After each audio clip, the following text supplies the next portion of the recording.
Black camel का outliner use किया है।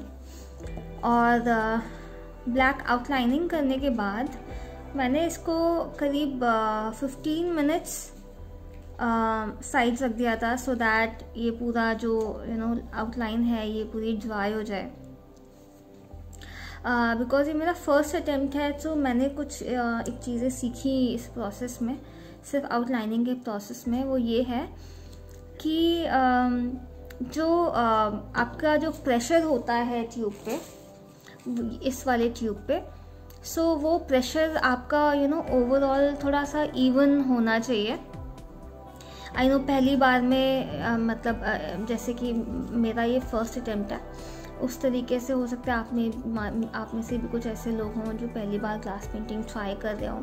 And glass liner is one of the important elements of basically defining the design.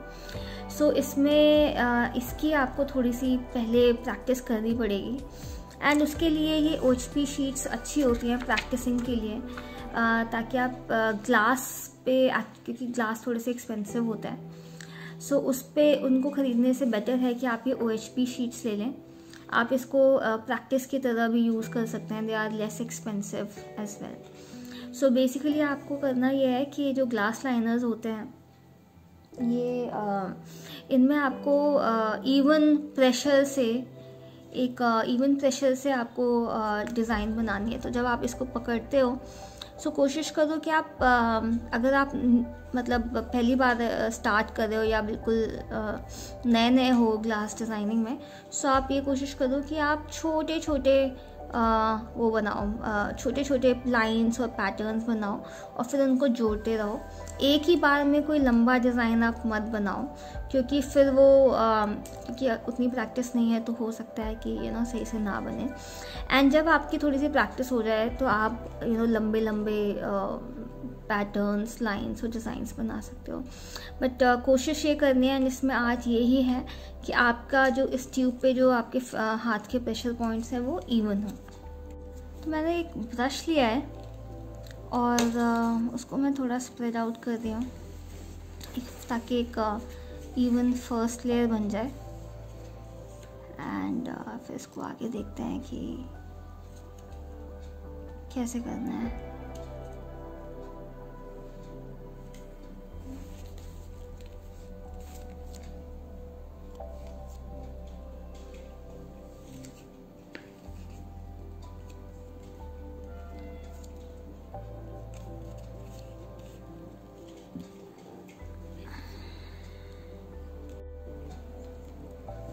Okay, तो अभी मैं ये करती हूँ कि ऑल्दो ये इतना कुछ बेस्ट प्रैक्टिस तो नहीं है, बट ये जो बॉटल्स हैं कलर स्टेन की थोड़ी सी हार्ड है। सो मे बी अभी के लिए मैं ऐसे ही थोड़ा सा काम चला रही हूँ, कुछ सीधे ट्यूब से ले रही हूँ और फिर उसको ब्रश से स्प्रेड आउट भी कर दूँगी।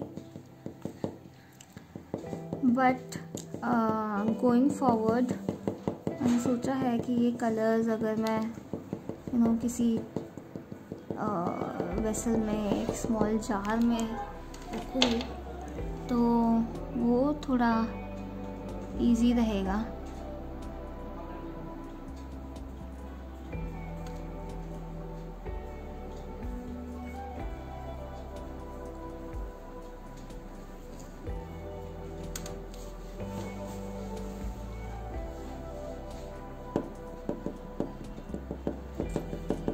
हल्का सा प्रेशर देने पे ये निकल रहा है और फिर उसको हम ब्रश से सही स्ट्रोक्स दे सकते हैं और उसको स्प्रेड आउट कर सकते हैं। बट इससे वैसा टेक्सचर नहीं आ रहा है जैसे एक जैसे कैमल के जो बॉटल्स आती हैं ग्लास कलर्स की, वो थोड़ी सी सॉफ्ट होती हैं। सो उनको स्क्वीज़ करके कलर्स निकालना और डायरेक्टली अप्लाई करना थोड़ा सा इजी होता है। इसमें वो चैलेंज मुझे फ़िलहाल लग रहा है।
देखते हैं। ये थोड़ा एक ये सफ़ायर टेक्सचर ग्लास स्टेन में एक शेड है, गोल्डन स्पार्कल।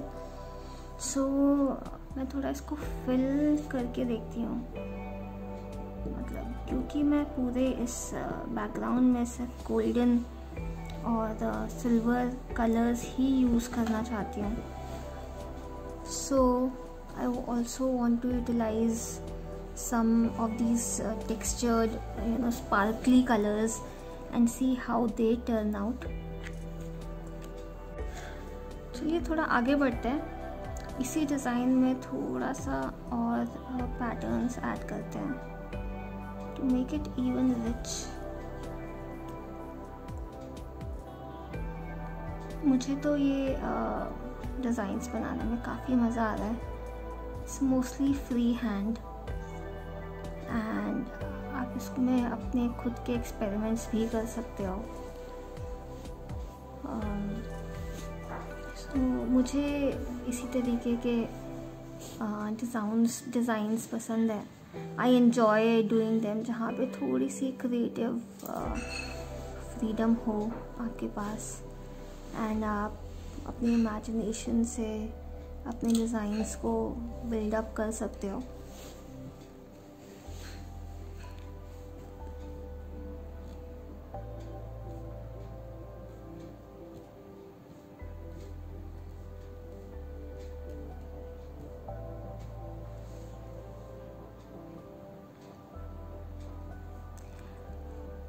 एंड ये जो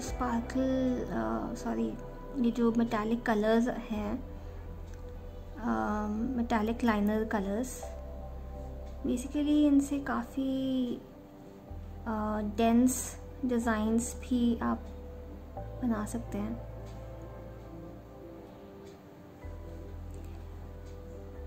डिज़ाइन इंट्रिकेट, जितनी इंट्रिकेट आप चाहें उतनी इंट्रिकेट कर सकते हैं।